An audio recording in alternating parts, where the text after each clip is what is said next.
Muy buenos días tengan todos ustedes, espero que estén bien. Hoy seguimos con estas clases online de en base a lo que viene siendo la ganadería en la época colonial, ¿verdad? Ya vimos hoy todo esto, que es el tema que vimos ayer. Hoy vamos a empezar a checar ya nada más la última parte que nos tocaría, que sería esto, y terminar con lo que es nuestro actívate y por último pues ya continuar con el tema de la agricultura, la ganadería y su relación con la minería, ¿verdad?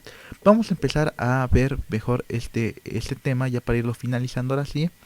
Si nos damos cuenta, acuérdense que habíamos visto todo lo que viene siendo la agricultura, habíamos comentado sobre las principales actividades que se hace con esto y cómo el lugar o en algunos lugares de México o la Nueva España en esos momentos era muy prolífero tener este tipo de animales porque existía el lugar, ¿no? Y que inclusive cuando no existía el lugar existían otros animales que se podían también domesticar, ¿no? Como lo era el pollo, la gallina, ¿no? Era más o menos lo que habíamos comentado. Bien. Vamos a comenzar con lo que dice acá, que dice, en la agricultura el uso del arado movido por bueyes, mulas o caballos causó una verdadera revolución. ¿Se acuerdan cuando habíamos comentado que ayer, que a lo mejor algunos de sus abuelos o conocidos habían ocupado prácticamente los caballos para hacer el arado para lo que viene siendo la agricultura? Bueno, aquí es donde, si se dan cuenta, aquí es donde lo empezamos a aterrizar, ¿verdad? Fue una verdadera revolución, pues fue posible la explotación de grandes extensiones de tierra. Hay que tener en cuenta que antes, como no existían estos animales, pues entonces lo que se hacía solamente era que los humanos pues hacían estos surcos y era muy costoso, ¿no? Al final de cuentas, pues solamente eran pequeñas extensiones de tierra lo que se cultivaba y que no podía significar mucho, ¿no? Pero al llegar pues estos animales, aquí lo que sucede fue que la situación fue más rápida, ¿no? Como ahora es del tractor, en ese momento habían sido ahora los animales, ¿no? Los bueyes, las mulas y los caballos, ¿ok? Bien. Entonces aquí podemos ver que dice que la explotación de grandes extensiones de tierra se dio mejor antes que se dio mejor ahora, ¿no? En la época colonial, ¿no? Bien, en la industria el ganado fue utilizado como fuerza motriz, por ejemplo, en la minería y en los molinos, así como para el movimiento de talacates y otras máquinas, ¿no? Esto es algo también muy importante porque hay que ver que la fuerza que tienen estos animales es muy grande y que esto nos ayudaría principalmente a ver o a ayudarnos en llevar todas estas situaciones de carga o de mover cosas, ¿no? Acuérdense de eso muy bien, porque al final de cuentas esto se da inclusive mucho en la herrería, ¿no? Cuando hay cosas que inclusive las debe de mover un caballo, etcétera, para que esto pueda funcionar, ¿verdad? Entonces, eso es algo muy importante cuando se da en la industria, ¿verdad? Bien. La ganadería también proporcionó, estamos acá en el segundo párrafo, la ganadería también proporcionó la aparición de vaqueros y arrieros. Los esclavos africanos desempeñaron preferentemente la tarea de vaqueros, pues estaban familiarizados con ellas en su lugar de origen, mientras que la arriería fue actividad de los indígenas y de los criollos. Si nos damos cuenta, aquí ya empezaron los primeros antecedentes de lo que nosotros vamos conociendo como vaqueros, de lo que nosotros vamos conociendo como arrieros, etcétera, etcétera, ¿no? Si nos damos cuenta, inclusive en la época revolucionaria se dio mejor estas situaciones con el charro, ¿no? Con las situaciones de la mejor de los caporales, ¿no? Y que inclusive en el norte del país, pues esto conforme fue avanzando la historia, pues acuérdense que nos fueron quitando territorio y que inclusive estas partes que eran de México, que en esa época era la Nueva España, pues ahora fueron para Estados Unidos, pero la cultura seguía ahí, ¿no? Y de igual forma, pues los vaqueros, si se dan cuenta, también existen vaqueros de ya de Estados Unidos, ¿no? Entonces, si podemos ir viendo, pues todos estos antecedentes nos pueden ir ayudando en saber cómo fue esta estructura, ¿verdad? Es algo muy interesante que podemos ir checando. Sin embargo, eh, la, la situación que también podemos ir viendo es el cómo se fue creando todo esto, ¿verdad? O cómo fue el origen de este tipo de cultura, ¿verdad? Bien. Tercer párrafo, por favor, dice, en el ámbito alimentario, el abasto de carne fue de gran relevancia en la Ciudad de México. Fue organizado y reglamentado por el ayuntamiento, acuérdense que ya habíamos visto que era un ayuntamiento, y de igual forma ya habíamos comentado que la Ciudad de México era como que donde se organizaba todo, ¿no? La postura de carne o remates hacia de los particulares se sacaba a pregón, Algunos a lo mejor no saben qué es pregón, inclusive aquí ya lo tenemos, se dice anuncio de alguna mercancía o servicio que se hace a gritos por la calle. Si nos damos cuenta, las personas que van gritando en los mercados o en los hogares, esos son los pregoneros, ¿no? Inclusive conforme fue avanzando, los pregoneros también se convirtieron a veces hasta en cantantes, ¿no? Que esto se sirvió mucho también en el hecho de que a lo mejor en las noticias que se podían dar, ¿no? Anteriormente también existía un tipo de pregón en las noches, ¿no? En lo cual mencionaba que todo estaba bien y que las personas inclusive pues podían dormir tranquilas, y cuando él decía que algo estaba mal, pues las personas salían para ver qué pasaba, ¿verdad? El pregón es algo muy interesante que podemos ir checando, ¿verdad? Bien. La concesión o derecho de carne de abastecer, el derecho de abastecer de carne, perdón, a la ciudad de manera exclusiva, y se otorga al mejor postor, o sea, a la persona que tenía más dinero, ¿verdad? Es decir, a quien ofrecía vender el producto a los precios más bajos. A los precios más, a lo que aquí se refiere es que a los precios más bajos, para que ellos pudieran tener una ganancia para poder venderlos después más caros, ¿verdad? Es lo que más o menos se está comentando aquí. Bien.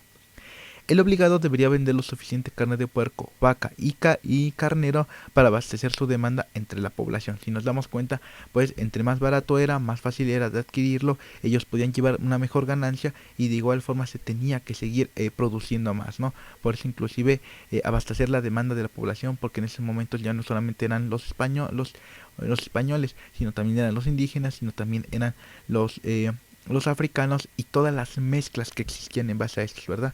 Entonces la población se incrementó muy rápidamente, ¿verdad? Bien.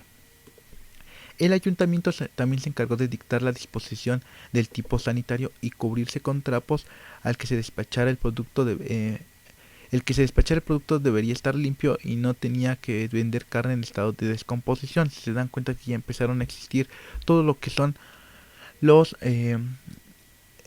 ¿cómo se podría comentar? Como en las fábricas, vamos a poner ese ejemplo, como en las fábricas existe un control de calidad, pues aquí ya también estaban empezando a tenerlos, ¿no? Acuérdense que también hay algo muy interesante, que es la enfermedad que empiezan a tener estos animales, ¿no?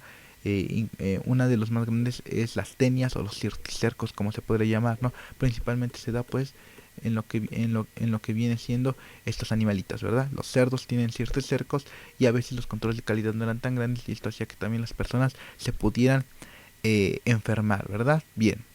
El obligado debía vender lo suficiente. Bueno, íbamos acá. El remate se daba por un año y se fijaban multas por el incumplimiento de las ordenanzas, ¿verdad? ¿Se acuerdan? Las ordenanzas pues eran estos estos papeles que hacían los virreyes para que al final de cuentas todo estuviera, digamos, como que en cumplimiento de la ley. Ok, bien. Ya para ir finalizando, vamos a ir checando que eh, el cabildo también fijaba los precios para la venta de carnes al público. Esto es algo muy interesante, ya que entonces los precios no los debería de dar la persona, sino los daba el mismo gobierno, ¿no? Lo cual era ofrecida a los consumidores de los locales para proveer de carne y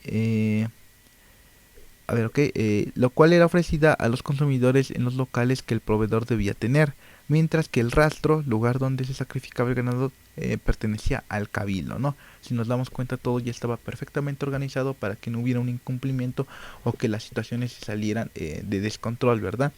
Acuérdense de esto, de lo que el rastro le pertenecía al cabildo, y los precios los fijaba prácticamente también el cabildo, ¿verdad? Todo esto estaba en base a ellos, ¿verdad? Bien. Aquí podemos ver al último que dice: los ganaderos también tuvieron su propia corporación llamada Mesta, institución de origen español que consistía en una hermandad que regulaba el movimiento de grupos de ganado mayor y menor, el cual se trasladaba de un lugar a otro y estaba autorizado para el cobro de alcabalas y el diezmo de las iglesias. Acuérdense que el diezmo de las iglesias era dar el 10% de lo que tú ganabas a la iglesia, ¿ok? Por si se le llamaba el diezmo. Si tú ganabas 100 pesos, le tenías que dar 10 pesos. Si tú ganabas 1000 pesos, le tenías que dar 100 pesos, ¿ok? Eso es el diezmo. Bien. Controlaba el derecho de paso sobre los pastizales y determinaban las rutas y los aguajes. La primera se fundó en la Ciudad de México de 1957, y posteriormente se establecieron las otras en Puebla, Oaxaca y Michoacán, ¿ok? Si nos damos cuenta entonces, algo muy importante que debió de ver todo esto de la ganadería es que empezó también como que a expandirse a los otros situaciones económicas, no tanto lo que es la agricultura y la ganadería, ¿verdad? y las dos por los animales, ¿no? Por los animales que eran grandes y que podían soportar grandes cantidades de peso y entonces se utilizaban para ello, ¿verdad? De igual forma vemos en esta parte que existe ya una organización muy buena de las cuales ya se podía ver que el precio cuál tenía que ser, cómo debía de estar la carne y cómo debían de estar prácticamente lo que son los rastros, ¿no? Y fijar cuotas en base a esto y también lo que son, ¿cómo se llamarían estos? Lo que son multas para que estos pudieran darlas en base a un incumplimiento que tuvieran, ¿no? Si nos damos cuenta, eso es muy interesante porque al final de cuentas ya existe toda una organización sistematizada para que pueda existir una mejor calidad en base a esto, ¿verdad? Por último viene lo que es un activate. Este activate no lo vamos a hacer ya que vienen otras situaciones de las cuales ahorita no las vamos a poder realizar. Sin embargo, solamente quiero que lo tengan bien en claro esto, que me saquen unos puntos importantes y que me los escriban en su libreta, por favor, de todo lo que viene siendo la ganadería, ¿verdad? Que es el tema que acabamos de ver. Y ya en la próxima clase vamos a checar ahora sí lo que es la agricultura, la ganadería y su relación con la minería. Ya juntar los tres y en base a esto ya ver cómo se fueron relacionando, ¿no? Ya vimos un poquito de cómo se relacionó la ganadería en base a la minería, perdón, y en base a la agricultura. Ahora nos falta ver cómo se hace mejor este sistema, ¿verdad? Espero que les haya gustado. Cualquier duda o comentario, acuérdense que me pueden escribir y con gusto estamos ahí. Y espero que les sirva esta información para ir checando los demás temas y tener esto también en cuenta como base, ¿verdad? Nos vemos hasta la próxima, cuídense mucho y gracias por asistir a clase.